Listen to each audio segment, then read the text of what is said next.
The first quarter of the year has come and gone, and I have watched 21 of the horror movies that came out in the first 3 months of this year. So let's talk about which movies were my favorite. First, my absolute favorite horror movie that I have seen that has come out so far this year has got to be Presence. I know a lot of people will argue that this isn't horror, and that's fine.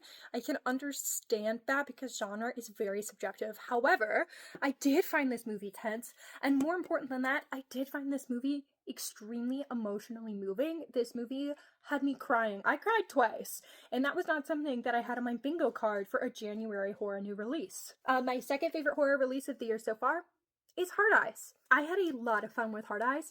I laughed out loud. I did see this in Philadelphia, so there is a scene that mentions Hard Eyes having a previous spree in the city of Philadelphia, so my crowd was loving it. We were in right away.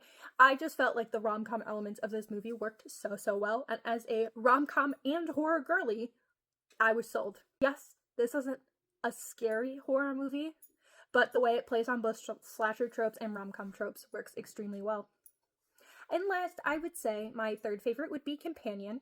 Again, I thought Companion was pretty funny. Not as funny as Hard Eyes, but one of the funnier horror comedy releases we've gotten so far this year. I love Sophie Thatcher. I will watch anything that she is in, and I think that she brings so much life to this movie. I like what this movie is doing thematically, and its discussion of how women really are just objects to men. But I don't think the themes are that deep, and it could have been explored a lot further. Brief honorable mention for a streaming release that I liked, Bird Eater. I thought this was a really interesting take on domestic violence and abusive relationships. So I'm sure you haven't heard of it, but you should check that one out too. Ultimately, I think the first quarter of this year is kind of weak, so I'm hoping that we get some better releases coming soon. If you had any other favorites that I didn't list, please comment below and let me know. We have full episodes of our podcast on Presence, Companion, and Hard Eyes, so make sure to check those out as well.